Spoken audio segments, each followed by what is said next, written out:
యాకోబు తెలుసుకొనినప్పుడు యాకోబు తెలుసుకొనినప్పుడు మీరేలా ఒకరి ముఖం ఒకరు చూచుచున్నారని కొడుకులను చూసి మీరేలా ఒకరి ముఖము ఒకరు చూచుచున్నారని తన కుమారులతో అని తన కుమారులతో అన్నాను. దీనికి ముందు ఒక ఇంపార్టెంట్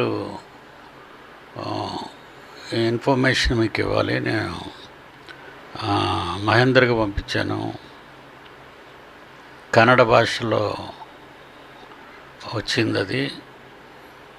తండ్రి తన కొడుకుని, తన బిడ్డను ఎత్తుకొని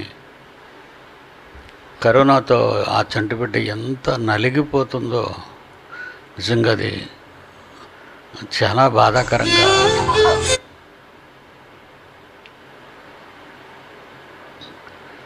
అదేరా,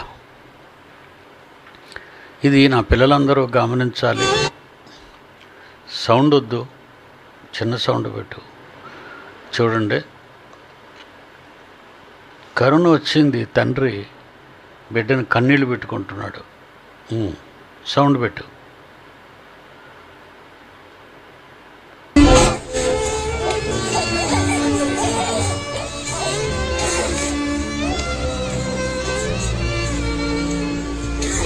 మ్యూజిక్ వస్తుందిరా, మ్యూజిక్ లేదు దానికి, మ్యూజిక్ లేదు. ఎక్కడ మ్యూజిక్ తగిలించావు?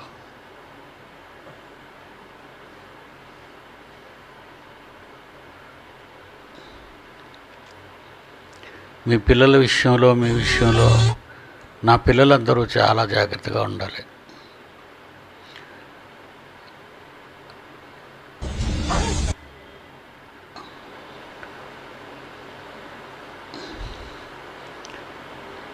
నిజంగా కన్నీరు పెట్టుకుంటున్న తండ్రి, ఆయన బాధ అనంతమైన. దగ్గుతున్నాడు. నువ్వు అసలు ఆ కుర్రోడు దగ్గే శబ్దం లేదు, ఏదో మ్యూజిక్ మిక్స్ చేస్తావు దానికి. నాయన నీ సెల్లది పంపించి చూడు. ఆ దగ్గు, పిల్ల దగ్గుతున్నప్పుడు తట్టుకోలేము మనం.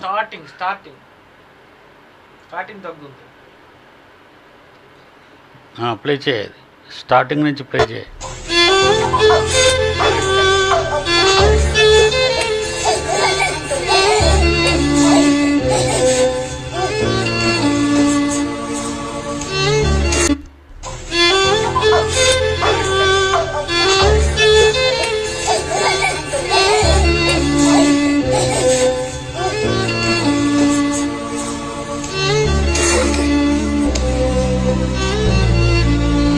ఊపిరి అందుకోవటం లేదు, తీసేయి.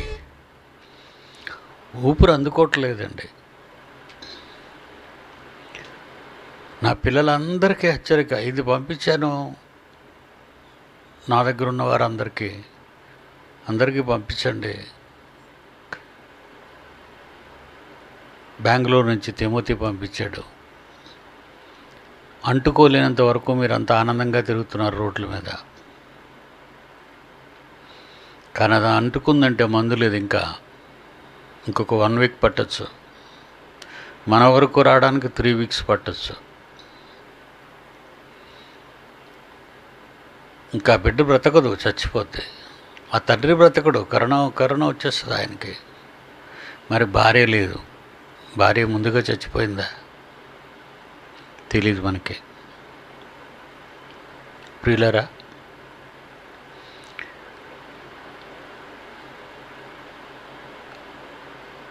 దేవుడు ఉన్నాడు, లేడని మనం అనలేం. అలానే మనం బరితెగించకూడదు.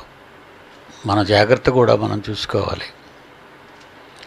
మన ఆరోగ్యం దేవునికి అవసరం. దాన్ని మనం రోగాల కేంద్రంగా శరీరాన్ని చేయకూడదు. అనవసరం తిరుగుదులు మానేయండి. అనవసరంగా బయట ఒక పని ఉందంటే అన్ని పనులు బయటికి వెళ్ళేటప్పుడు జరిగిపోవాలి. మాటిమాటికి బయటకు వెళ్ళకండి. ఎందుకంటే వైద్యం లేదు, చచ్చిపోవటమే. చచ్చిపోతే సమాధులు లేవు, చచ్చిపోతే సమాధులు లేవు.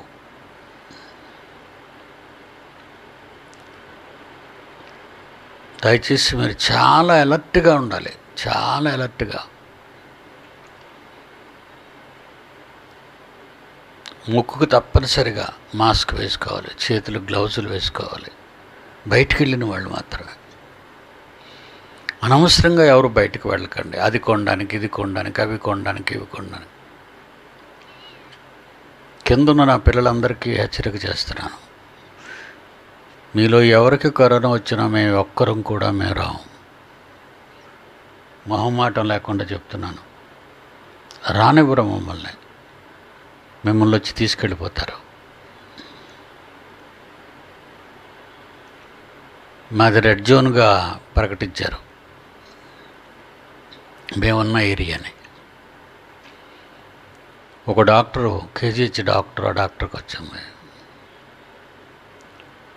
ఒక బ్రాహ్మణి ఆమెకు వచ్చింది.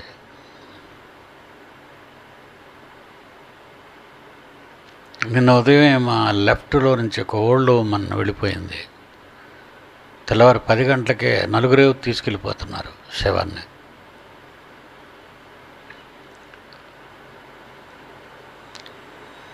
క్యాబిన్లో ఉన్న పిల్లలందరికీ చెప్తున్నాను, మీరు దొంగచాటుగా కానీ వెళ్ళినట్టు తెలిస్తే మిమ్మల్ని ఇక లోపలికి రానివ్వను. ప్రాణాపాయం, పోగొట్టుకుంటారు మీ ప్రాణాలను, ఎవరు బ్రతికించలేరు. అందరికీ చెప్తున్నాను, నా పిల్లలైన వారందరికీ చెప్తున్నాను, దయచేసి మీ పిల్లల్ని ఎక్కడ విడిచిపెట్టడం కానీ, ప్రైవేట్లకు పంపటం కానీ, బయటికి సరదాగా వెళ్ళటం కానీ, ఏదో మార్కెట్కి వెళ్ళటం కానీ, అస్సలు జనాలు ఉన్న దగ్గరికి అస్సలు మీరు వెళ్ళకూడదు. మీ పిల్లల్ని తీసుకెళ్ళకూడదు. Very careful.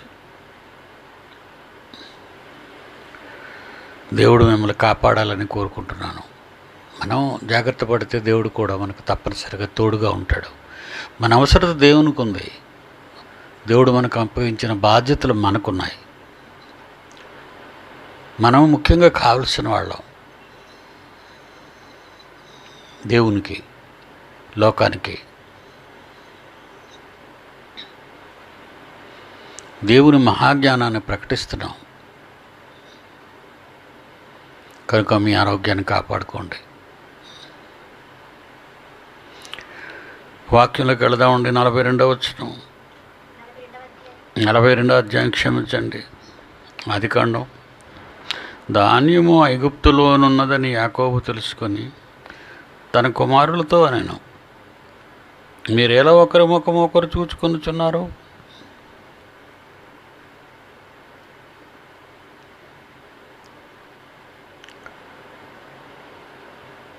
ధాన్యం ఐగుప్తులో ఉన్నదనగానే ఐగుప్తీయులకు ఇచ్చేసినట్టుగా ఇన్ఫర్మేషన్ ఉంది కదా వీళ్ళ దగ్గర. ఎప్పుడో చిన్నప్పుడు వాడిని మనం తమ్ముడు దూరం చేసుకుందామని అనుకున్నాం. అటుగా పోయి వర్తకులకు అప్పగించేసాం. మనం అక్కడికి ఒకవేళ వెళితే మనల్ని అబ్జర్వ్ చేస్తే మన తమ్ముడు,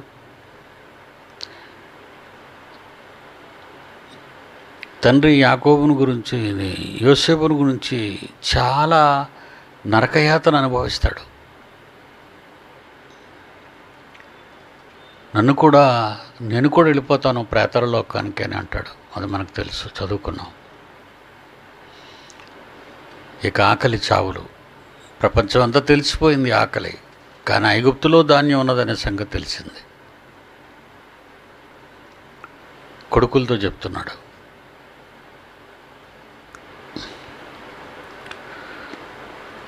మరియు అతడు చూడుడి, ఐగుప్తులో ధాన్యం ఉన్నదని వింటిని,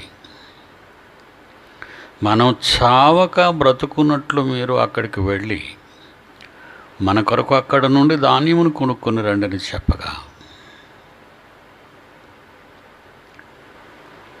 యోసేపు 10 మంది సహోదరులు ఐగుప్తులో ధాన్యము కొనబోయిరి, అయినను ఇతనికి హాని సంభవించునేమో అని యాకోబు యోసేపు సహోదరుడు బెన్యామీనును అతని సహోదరులతో పంపినవాడు కాడు.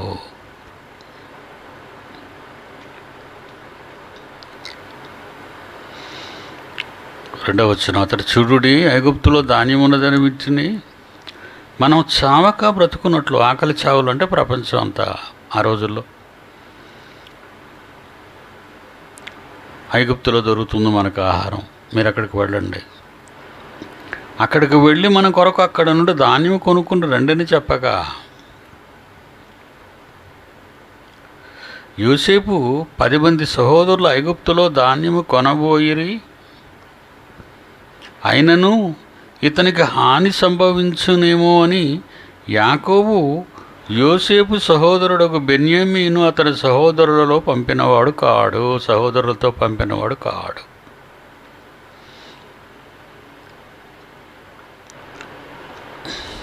ఏమన్నాడండి? 3వ వచనం, యోసేపు 10 మంది సహోదరులు అన్నలు ఐగుప్తులో ధాన్యము కొనబోయిరి. ఇన్ఫర్మేషన్ వచ్చేసింది. అన్నల గురించి ఎదురు చూస్తున్నాడు. దేవుని దయాపూర్వక సంకల్పం అదే కదా. అన్నలు వస్తారు. ఇక అన్నలు రప్పించటానికే యాకోబు సంతతిని సంరక్షించటానికి దేవుడు ప్రపంచమంతా కరువు రప్పించాడు. చరిత్రలో భూలోకమందు అంతటా ఇలాంటి కరువులు చాలా వచ్చాయి. చరిత్రలో ఉన్నవి, బైబిల్లో ఉన్నవి.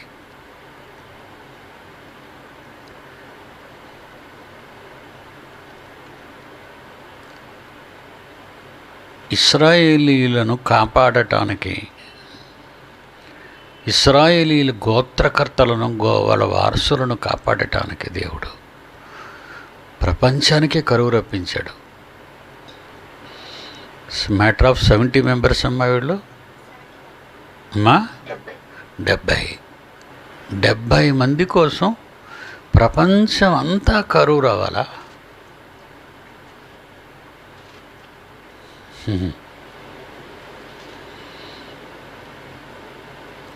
దేవుని అని కూడా మనల్ని ప్రేమించడంలో ఆయన అపూర్వమైన ప్రేమ అండి ఆయనది. చెడిపోయిన వారు కోట్ల మంది ఉన్న ఆయనకు అవసరం లేదు. తన ఇష్టాన్ని నెరవేర్చిన కొద్దిమంది ఉంటే చాలు అంటాడు కదా. ఆ పట్టణాన్ని కాపాడాలంటే ఒక 10 మంది ఉండు. ఆఖరిసారి అడుగుతున్నాను, తండ్రి 10 మంది ఉంటే కాపాడతావా? ఇంకా సరే, నువ్వు ఇంకొక ఆప్షన్కి పెట్టొద్దు, కాపాడతాను. 10 మంది ఉంటే కాపాడతాను అంటే 10 మంది ఉన్నా అక్కడున్న లక్షలాది మంది, 2 పట్టణాలలో ఉన్న లక్షల మంది కాపాడబడతారు.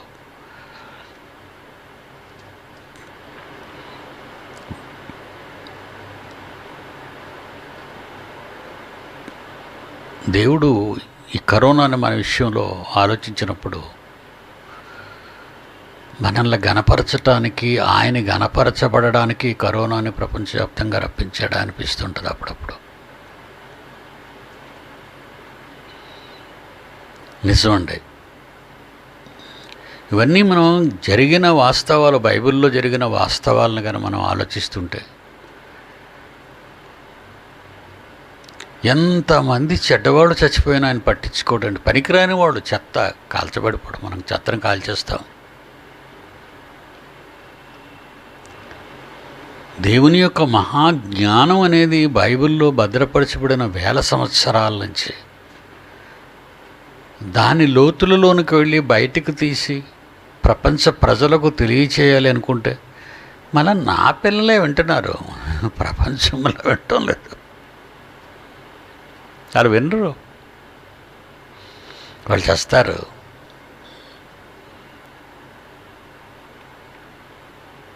ఆశ్చర్యంగా ఉంది కదా. కేవలం 70 మందిని ఆకలి చావులు లేకుండా ఉండాలంటే వాళ్ళని కాపాడటానికి ప్రపంచమంతా కరువు రప్పించాడు. ఈరోజు మనం ప్రకటిస్తున్న వాక్యం, నా పిల్లలు విన్నవారు మారడానికి విన్నవారు మారటానికి మనల్ని కాపాడుతున్నాడు ఆయన.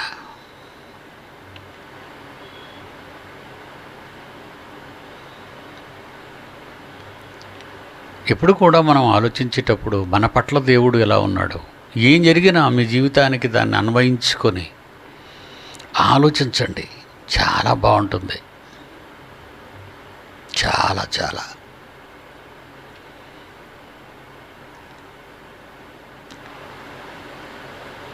ఒక దేశాన్నే పంటలమయం చేసి 70 మంది ఆకలి మంటలతో చావకుండా ఉండాలని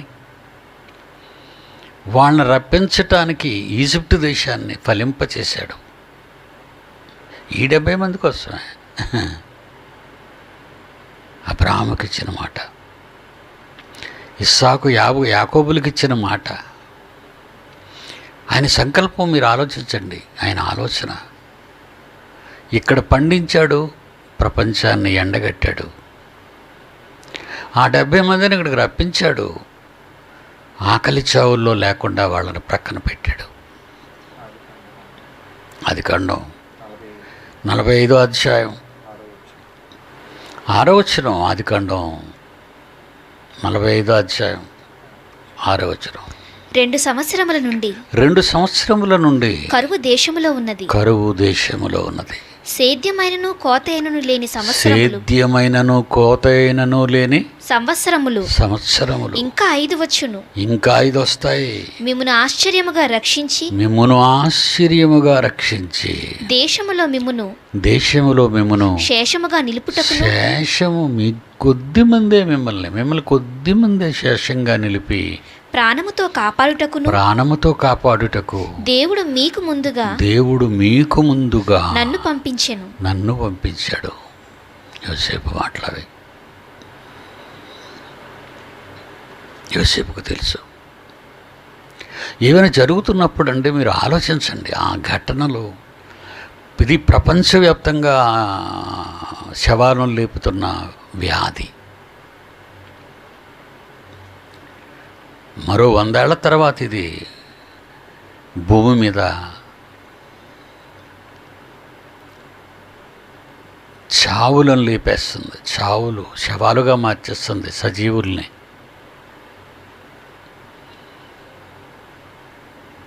మనం జరిగిపోయిన తర్వాత ఆలోచించుకుంటాం. యోసేపు జరగకముందే దేవునికి ఇష్టడు కనుక, యోసేపు కూడా బాలుడై ఎరుగకపోయినా కన్న తండ్రి అంటూ ఉన్నాడు కనుక యోసేపుకు తెలియని వయసులో ఈజిప్టుకు రప్పించి అతని కుటుంబాన్ని అంతటిని, అతని తల్లిదండ్రులందరినీ, అన్నదమ్ములందరినీ కాపాడడానికి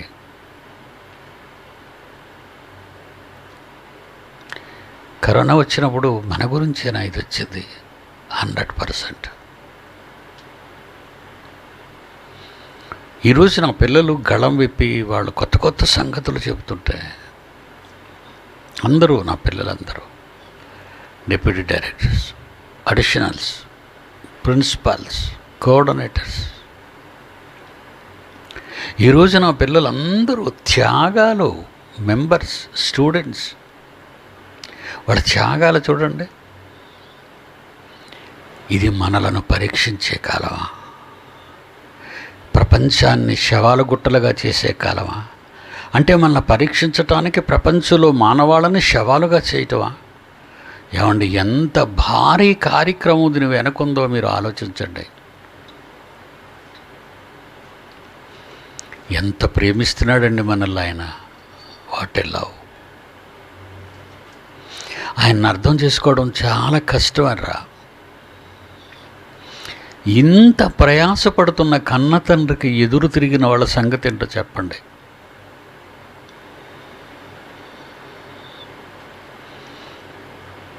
మన కొరకు ఆలోచిస్తున్న మహాలోకంలో ఉన్న మహాదేవుడు మన కొరకు ఆలోచిస్తున్నాడు. పుట్టక ముందు ఆలోచించాడు, పుట్టిన తరువాత ఆలోచిస్తాడు, మరణం వరకు ఆలోచిస్తూనే ఉంటాడు మన కోసం అండి. ప్రభుత్వాల కోసం, రాజుల కోసం, రాజ్యాధికారాల కోసం ఆయనకు అస్సలు లెక్కలేవి ఉండేవి. అవి లెక్కలేనివి ఆయనకి. మన కోసం ప్రపంచం అంతా ఈ కరోనా వచ్చినప్పుడు నా పిల్లలకు పరీక్షాకాలం. ఈ పరీక్షాకాలంలో వాళ్ళ దాతృత్వం పెరిగిపోతుంది, వాళ్ళ సమయస్ఫూర్తి పెరుగుతుంది, బైబిల్ విజ్ఞానం వాళ్ళు నేర్చుకుంటున్నారు, బైబిల్ విజ్ఞానాన్ని బోధిస్తున్నారు, దేవుణ్ణి మహిమపరుస్తున్నారు.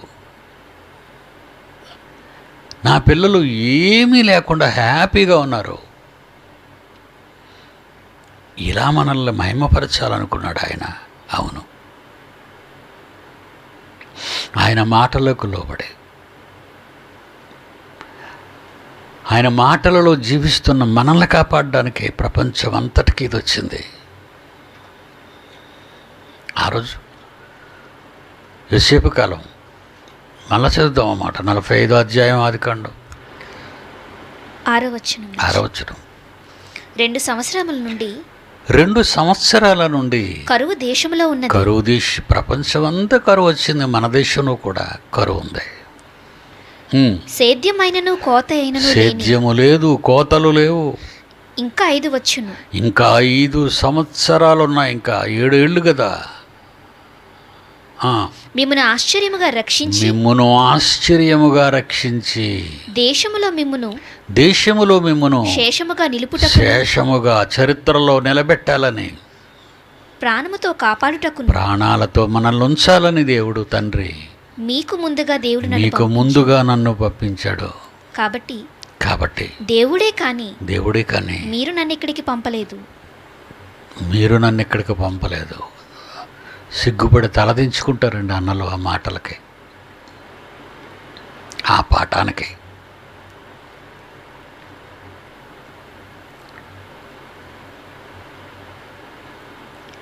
ప్రియమైన దేవుని పిల్లలారా, మరికొద్ది కాలం మనం చాలా జాగ్రత్తను పాటించాలి. వాక్యం చెప్పేయాలి, బయటకు వెళ్ళిపోయి వాక్యం చెప్పేయాలి, బయటకు వెళ్ళిపోయి వాక్యం చెప్పేయాలి. మంచి కాలం వస్తుంది, అప్పుడు నువ్వు వెళ్ళి చెప్పేది. కానీ అంతవరకు ఇంట్లోనే ఉండు.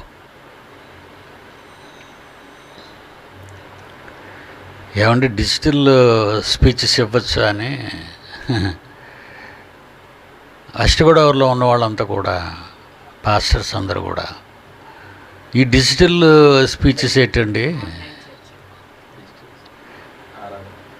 ఆరాధనలు ఏంటంటే డిజిటల్ ఆరాధన చేయొచ్చా అని లేచారు. ఇప్పుడు అందరూ డిజిటల్ ఆరాధన మీదే ఆధారపడ్డారు. ఆరాధన ఎలా చేస్తే నీకెందుకు? నువ్వు వినవలసింది వాక్యం, మారవలసింది నీ జీవితం.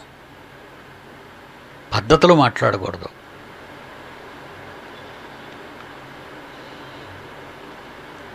పద్ధతులు మాట్లాడకండి. బైబిల్ ఎరుగని వారు, బైబిల్ సరిగా ఎరుగని వారండి వాళ్ళు. పాపం, నేను తెలియని వారనే పాపం అంటున్నాను వాళ్ళని.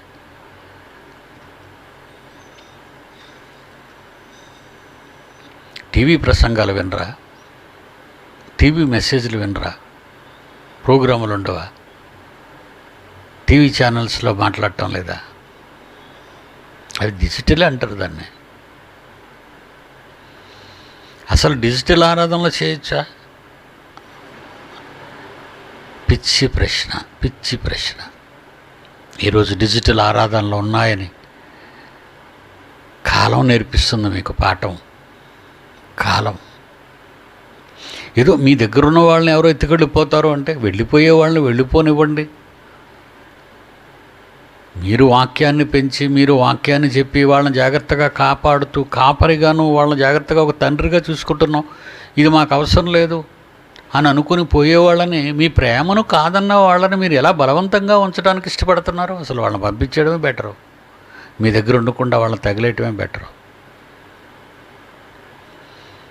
ఎవరు చెప్పేదైనా వాక్యం, కానీ ఆ వాక్యము సత్య సంబంధమైనదిగా ఉండాలి. బైబిల్లో లేని వాక్యం చెప్పకూడదు.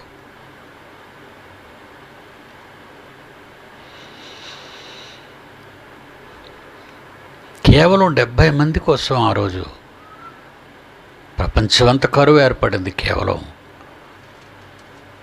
విప్లవంలో నా పిల్లలందరి కోసం ఈ కరోనా ప్రపంచంలో ఏలుతుంది, శవాలను లేపుతుంది.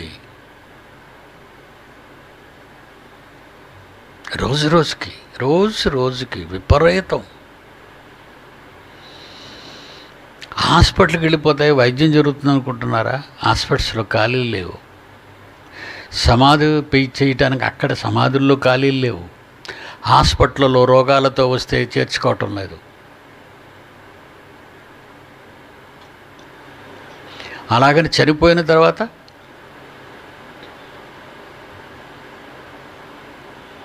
సమాధుల్లో ఖాళీలు లేవు. పెంటగా పడిపోయాయి జీవితాలు. విరగబడి, ఎగిరిపోయి, మీద పడి, కర్కశంగా మాట్లాడిన నరజాతికి ఎంత ఘోర కలి ఏర్పడిందో చూసారా? దేవుడు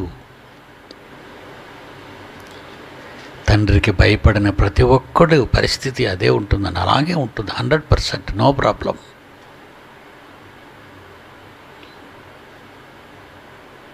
దేవుని పిల్లలంగా మనం నిద్రపోలేదు, సమాజాన్ని లేవనెత్తుతున్నాం. లేవండి. అనేక చరిత్రలు, అనేక శాస్త్ర పరిశోధనలు, అనేక వాక్యోపదేశాలు సమాజంలో ప్రకటిస్తున్నాం ఈరోజు.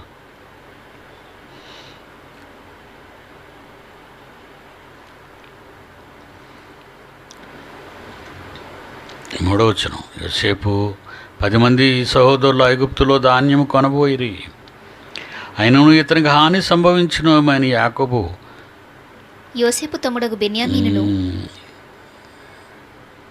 ఇతనికి హాని సంభవించునేమో అని యాకోబు, అయినను ఇతనికి హాని సంభవించునేమో అని యాకోబు యోసేపు తమ్ముడగు తన బెన్యామీను సహోదరుడకు బెన్యామీనును అతని సహోదరులతో పంపినవాడు కాడు.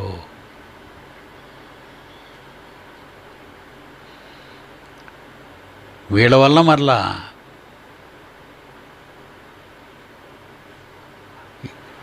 యోసేపును పోగొట్టుకున్నాను. ఇప్పుడున్న బెన్యామీనును కూడా పోగొట్టుకుంటే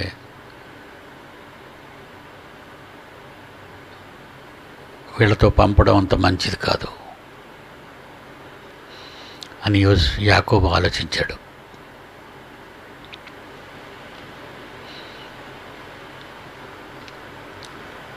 కరువు కనాన దేశంలో ఉండెను గనుక ధాన్యము వచ్చిన వారితో కూడా ఇశ్రాయేలు కుమారులు వచ్చారు ఈజిప్ట్ దేశానికి ధాన్యాన్ని కొనడానికి.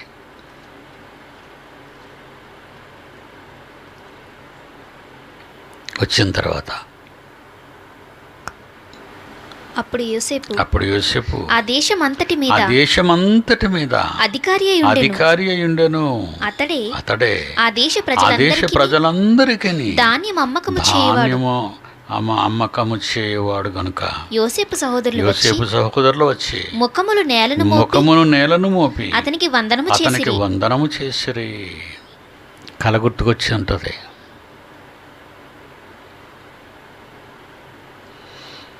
పొలంలో పంట పండిన తర్వాత కోతలు కోసి వాటిని కట్టలుగా కడతారు. అలా కట్టలు యోసేపుకి వచ్చిన కలలో ఇతని కట్ట మధ్యనున్నప్పుడు యోసేపు కట్ట, మిగిలిన కట్టలన్నీ సాష్టాంగపడినట్టుగా కల చెప్పాడు. గుర్తుంది కదా?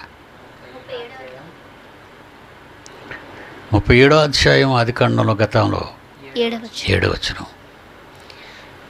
ఆదికాండం 37వ అధ్యాయం 7వ వచనం. అదేమనగా మనము చేనులో పనులు కట్టుచుంటిమి. మనము పంట పొలంలో చేనుల్లో పనులు కడుతున్నాం. మనం కట్టలుగా నా పను లేచి నిలుచుండగా నా పను మాత్రం లేచి నిలబడింది. మీ పనులు నా పనును చుట్టుకొని నా పనుకు సాష్టాంగ నమస్కారం చేసే మీ పనులు వేడెక్కిపోయారు. వాళ్ళు కసి పెంచుకున్నారు తమ్ముడు మీద. దేవుడు జరిగించాడు. ఇప్పుడు దేవుడిచ్చిన కళ, ఆ కళాభావం వీళ్ళకి అర్థం అవ్వడానికి ఇన్ని సంవత్సరాలు పట్టింది.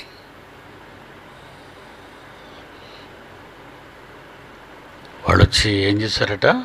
యోసేపు సహోదరులు వచ్చి ముఖమును నేలను మోపి అతనికి వందనము చేసిరి. యోసేపు తన సహోదరులు చూసి వారిని గుర్తుపట్టి వారికి అన్యుని వలె కనబడి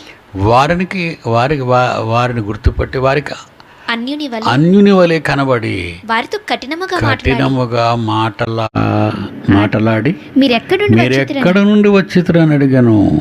అందుకు వారు ఆహారము కొనుటకు కనాను దేశం నుండి వచ్చితిమనిరి. ఎక్కడి నుంచి వచ్చారు మీరు అని అడిగాడు. నటిస్తున్నాడండి, పగతో కాదు. అన్నలకు బుద్ధి రావాలి కదా, అవమానపరిచారు కదా.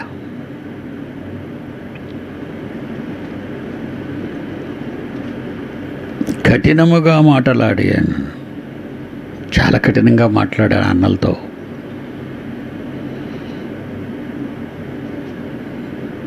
అసలే వాళ్ళు భయపడిపోతున్నారు. తప్పు చేసిన వాడు ఎప్పుడైనా భయపడతాడండి.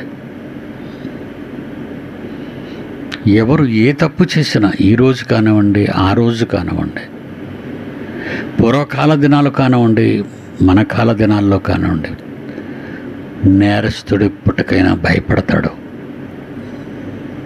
ఎందుకంటే తప్పు చేయటానికి మనం ఎందుకు తలదించాం? ఎందుకు తప్పు చేశాం? మనుషుల ఎదుట తప్పు చేస్తేనే తలదించుకోవడానికి సిగ్గుపడతామే.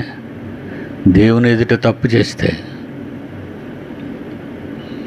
తప్పంతా దేవుని పట్లే చేస్తున్నారండి. మనుషులందరూ తప్పులన్నీ దేవుని పట్లే. ఆయన కష్టాన్ని, ఆయన కాలాన్ని, ఆయన త్యాగాన్ని, ఆయన ప్రేమను, ఆయన బంధాన్ని అన్నిటినీ తెచ్చుకొని ఎవరో మాకు తెలియదు అని సర్పసంతానంగా పిలువబడ్డారు వీళ్ళు. ఆయన బాధ ఎనలేనిదండి. తొలి మానవుడి నుంచి ఆయన కన్నీటి గాథ మనుషుల్లో ఏ జీవికి ఉండదండి. మనిషి ఎవడైనా బ్రతికినంతకాలం వాడు పిల్లల కోసం ఏడుస్తాడు, లేదా మరొకరి కోసం ఏదైనా బాధపడతాడు, నలిగిపోతాడు. కానీ వేల సంవత్సరాలుగా మనిషి నుండి ఆయన అనుభవిస్తున్న బాధ, ఆవేదన, మనోవేదన బహు కఠినముగా అనుభవిస్తున్నాడండి ఆయన. ప్రేమ కలిగిన వానికి కన్నీరు మిగిలింది.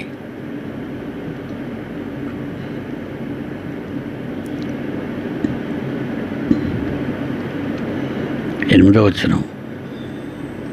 యోసేపు తన సహోదరులను గుర్తుపట్టెను, కానీ వారతన్ని గుర్తుపట్టలేదు. ఎందుకంటే రాజవస్త్రాల్లో ఉంటాడు, ఆడంబరంగా ఉంటాడు, పేరు ప్రఖ్యాతులు ఈజిప్టు దేశం అంతా కలిగిన వాడు. ప్రపంచ దేశాలలో కరువు వచ్చిన ప్రతి ఒక్కరూ ఈజిప్టుకి వచ్చి ధాన్యాన్ని కొని తీసుకెళ్తున్నారు. ఆకలి చావులు కదండి మరి. కనుక ఆడంబరంగా ఉన్నాడు యోసేపు. కానీ వీళ్ళు వారతని గుర్తుపట్టలేదు. వారు మాత్రం అతన్ని గుర్తుపట్టలేదు. 11వ వచనం. మేమందరము ఒక మనుష్యుని కుమారులము, మేము యథార్థవంతులమే కానీ నీ దాసులమైన మేము వేగుల వారము కామని అతనితో చెప్పిరి. వీళ్ళెందుకు ఎలాగనుకున్నారు? నేరస్తులు కనుక, తప్పు చేశారు కనుక. వాళ్ళు అడగక ముందు ఈడు ఇంకొక తప్పు చెప్తాడు. ఆయన కఠినంగా మాట్లాడేసరికి మనం వేగుల వారం ఏమో శత్రు దేశాల నుంచి వచ్చామేమో అని అనుకుంటున్నాడు ఆయన. ఎందుకంటే తమ్ముడు అని తెలియదు కదా వాళ్ళకి, తమ్ముడు అని తెలియదు. మేము వేగుల వారం కాదయ్యా, ఆహారం కోసం వచ్చాం ఇక్కడికి అని తమ్ముడితో చెబుతారు. 9వ వచనం. యోసేపు వారిని గూర్చి తాను కనిన కలను జ్ఞాపకము చేసుకుని మీరు వేగుల వారు ఈ దేశమును గురించి తెలుసుకొని వచ్చేతరని వారితో అనగా భయపెట్టడానికి. మేము వేగుల వారం కాదు బాబోయ్, ఎందుకంటే వీళ్ళు నేరస్తులు, నేరచరితులు వీళ్ళు.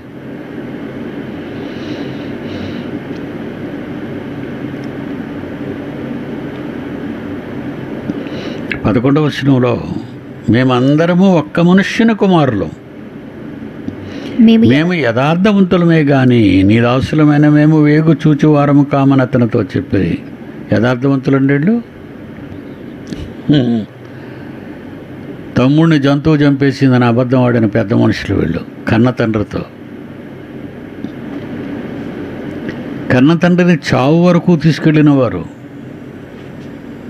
యాకోబుని చచ్చిపోతానన్నాడు యోసేపు, చచ్చిపోయాడనే వార్త వీళ్ళు ఆ రక్తపు బట్టలు చూపించినప్పుడు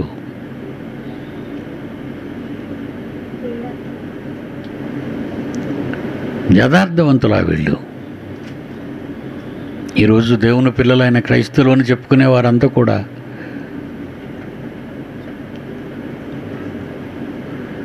మీరు యథార్థవంతులు గనక కన్న తండ్రిని ఆరాధించేవారు యథార్థముగా తండ్రిని ఆరాధించాలి దేవుణ్ణి అంటాడు.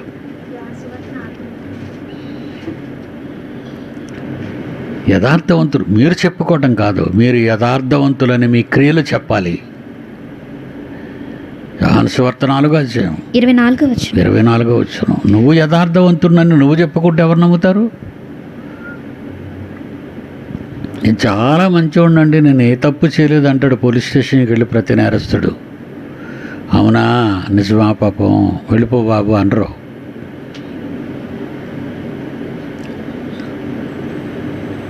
వాళ్ళకు ఒక త్రోవ ఉంది నిజాన్ని చెప్పించటం ఎలాగో. మేము యథార్థవంతులమని అబద్ధం ఆడుతున్నారు. మేము యథార్థవంతులము. క్రైస్తవులంతా దేవుణ్ణి మోసం చేస్తున్నారు కదండి, మానవాళ్ళంతా దేవుణ్ణి మోసం చేస్తున్నారు కదండి, మానవాళ్ళంతా దేవుణ్ణి మోసం చేస్తున్నారు. మేమందరం మంచివాళ్ళం అంటారు వాళ్ళు. వాళ్ళ భక్తి, వాళ్ళ నటన, వాళ్ళ వేషధారణ. చదువమ్మ 4:24 యోహాను సువార్త 23వ వచనం దాటి 23 నుంచి. యథార్థముగా ఆరాధించేవారు. ఆరాధించడం అంటే వర్షిప్ అంటే వర్క్. అదే కదా నేర్పించారు మీకు. What is the meaning of worship? Work is worship. పని చేయండి, అదే ఆరాధన. Work is worship. దేవుడు కష్టపడ్డాడు, శ్రమపడ్డాడు. దేవుడు శ్రమపడి మనకన్ని సుఖాలు ఇచ్చాడు. అనుశ్రాంతిలోకి వెళ్ళాడు. మన గురించి కూడా ఏమన్నాడు? విశ్రాంతి ఇంకనూ మీ కొరకు నిలిచి ఉన్నది. మీరు కూడా విశ్రాంతిలోకి రావాలంటే మీరు వర్క్ చేసి రావాలి. ప్రార్థన చేస్తే వర్షిప్, పాటలు పాడిస్తే వర్షిప్ అనుకుంటే పొరపాటు. కూడుకుంటే వర్షిప్, ప్రార్థిస్తే వర్షిప్, పాటలు పాడితేనే వర్షిప్ అనుకుంటున్నారు. వర్షిప్లోని భాగాలు అవన్నీ, ఆరాధనలోని భాగాలు అవన్నీ. వర్క్ ఈజ్ వర్షిప్ అని మొట్టమొదటి కన్న తండ్రి మన కొరకు పని చేసి చూపించాడు. హెబ్రీ పత్రిక 4వ అధ్యాయం 9వ వచనం. హెబ్రీ పత్రిక 4వ అధ్యాయం 9వ వచనం. దేవుని ప్రజలకు విశ్రాంతి నిలిచి ఉన్నది. ఎందుకనగా మనకు విశ్రాంతి నిలిచి ఉన్నది. దేవుడు విశ్రాంతి తీసుకున్నాడు. ఆ చోటుకు, పరలోకానికి మనకు విశ్రాంతి ఉన్నది. ఎందుకనగా దేవుడు తన కార్యాలు మనవన్నీ ముగించి, ఆయన పనులు కదండి మన పనులు, మన కోసం చేశాడు ఆయన పనంతా. ఈ సూర్య చంద్ర నక్షత్ర మండలాలు ఇవన్నీ ఎవరి కోసం? విశ్వానికి మధ్యలో ఉన్నటువంటి భూమి, జియోసెంట్రిక్ థియరీ.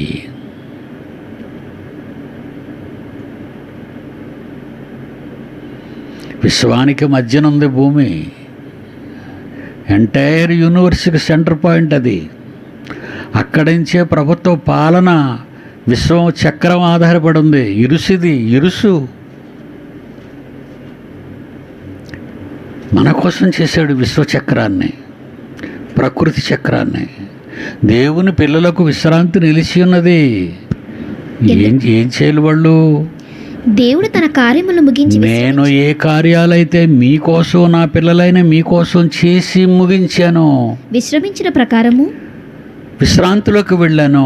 ఆయన యొక్క విశ్రాంతిలో నేను ప్రవేశించిన నా విశ్రాంతి నా ప్రక్కకు, నా దగ్గరకు రావాలంటే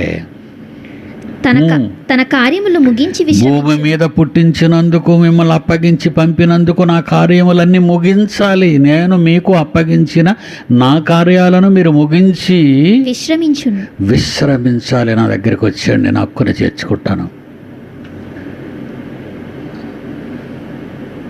వర్క్ ఈస్ వర్షిప్.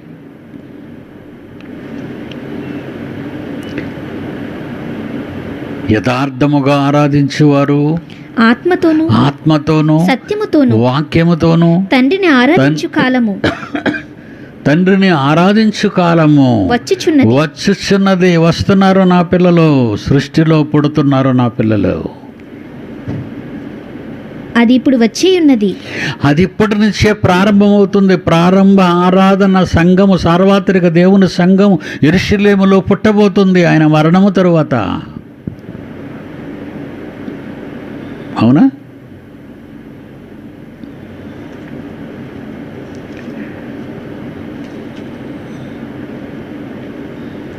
యథార్థముగా ఆరాధించువారు ఆత్మతోను సత్యముతోను వాక్యముతోను తండ్రిని ఆరాధించు కాలం, నన్ను మీరు ఆరాధించే పరలోకపు తండ్రిని ఆరాధించే కాలము వచ్చుచున్నది. నా మృత్యువు తరువాత, నా చావు తరువాత, నా సమాధి అయిపోయిన తర్వాత వచ్చుచున్నది. అది ఇప్పుడును వచ్చేయును. వచ్చేసాను నేను అప్పుడు లోకానికి. కనుక చావు, మరణము, పునరుద్ధానం.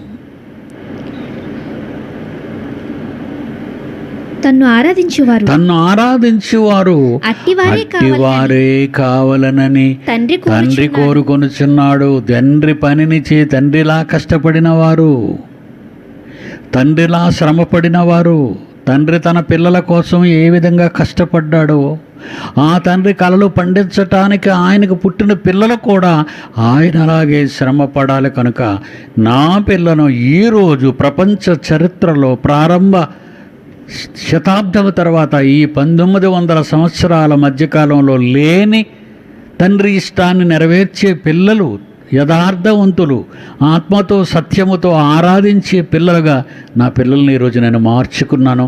నా పిల్లలు చేస్తున్నారు. మీ అందరికీ తెలిసే నిజం, 2000 సంవత్సరాల క్రితం క్రీస్తు కన్న కలలివి.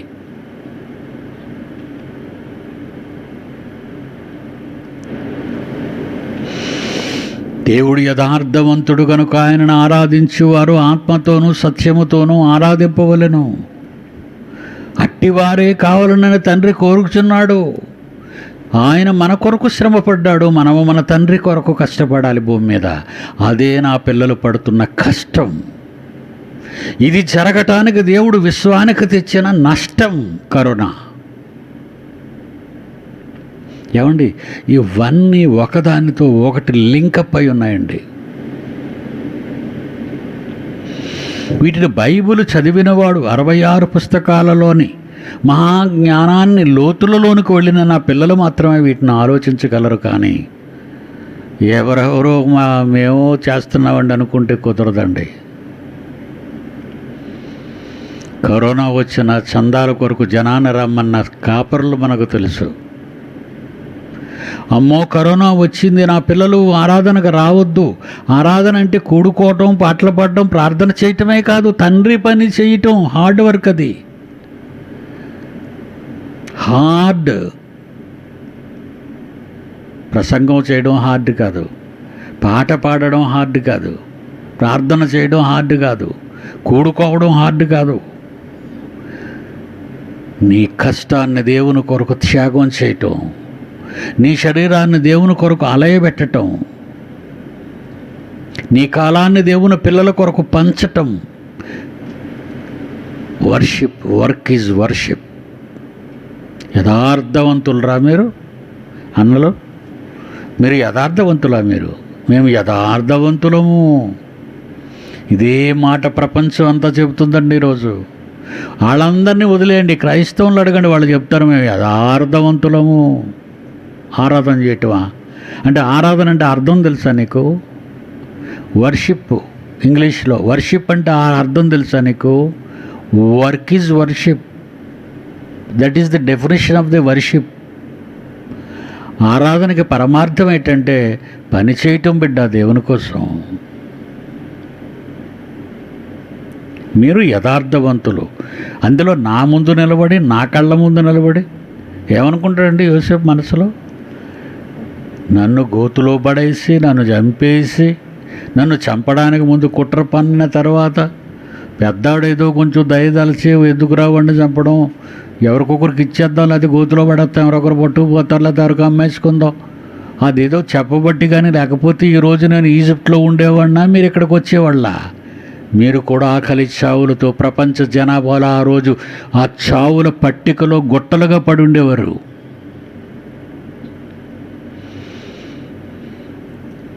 మనలందరినీ కన్న తండ్రి, మన పూర్వీకులు, మన తండ్రులతో వాగ్దానం చేసిన మన కన్న తండ్రి కేవలం 70 మందిని కాపాడడానికి ప్రపంచానికే కరువు.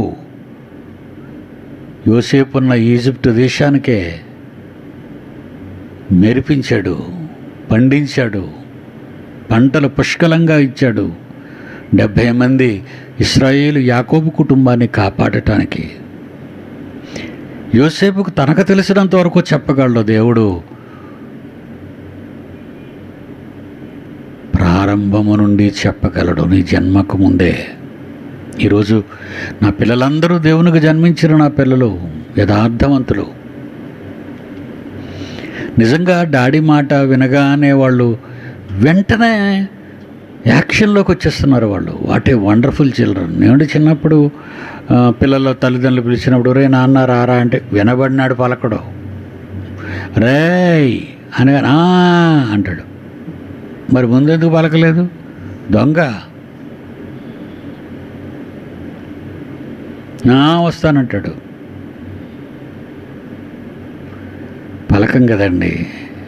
అమ్మ ఎక్కడికో మళ్ళీ వెళ్ళమంటుంది పనికని.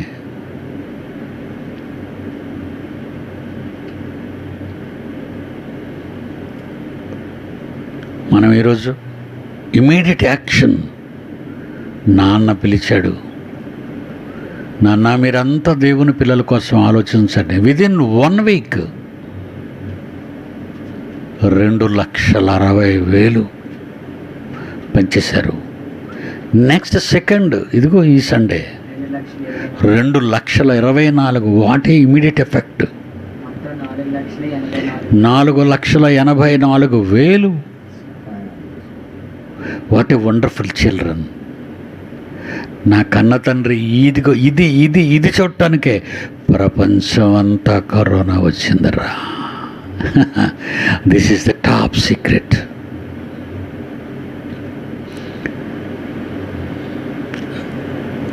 దేవుడు అనుకున్నవన్నీ నెరవేర్చటానికి, జనాన్ని లెక్కల్లో తేల్చేయటానికి, లెక్క తేలిపోవటానికి, బ్రతుకులు ముగించటానికి ఆయన వేసిన పథకం.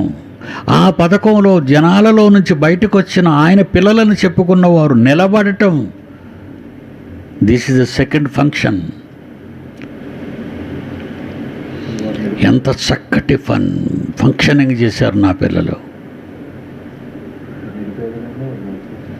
వారు నిరుపేదలు.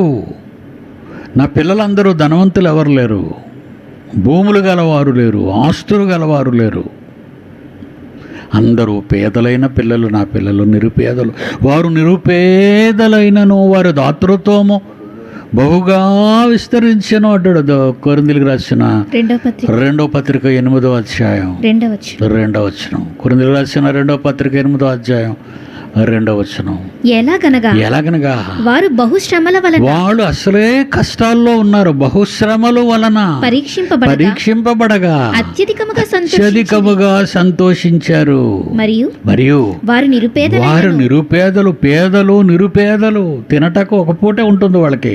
వాళ్ళు నిరుపేదలైనను వారి దాతృత్వం, వాళ్ళ గివింగ్, వాళ్ళు ఇవ్వటం బహుగా విస్తరించింది అని పౌలు కిందకెళ్ళేసరికి వీళ్ళు ఇంతగా చేస్తారని నేను అనుకోలేదు బాబోయ్ అన్నాడు. చూడండి 5వ వచనం.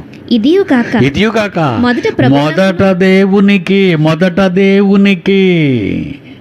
తరువాత దేవుని చిత్తం వలన మాకు దేవునికి తర్వాత దేవుని చిత్తం వలన మాకు తమ్మును తామే అర్పణ చేసుకున్నారు. ఇది ప్రారంభ శతాబ్దంలోని క్రైస్తవ విప్లవం.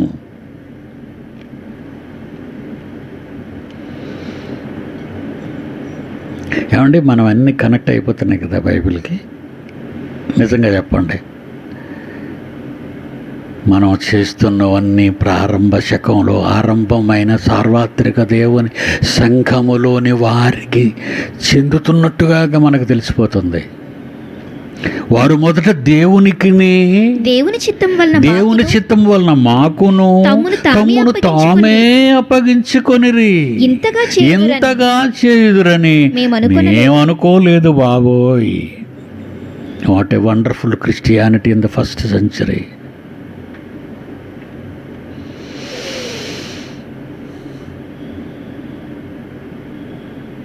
యథార్థవంతులని మనకు ముందు పుట్టారు కదా, వాళ్ళు చెప్పుకుంటున్నారు ఇలా అబద్ధం ఆడుతున్నారు. తమ్ముడిని ఇదొక పెద్ద మాయ. వచ్చేవారు చెప్పుకుందాం. God bless you my children. జాగ్రత్తగా ఉండండి.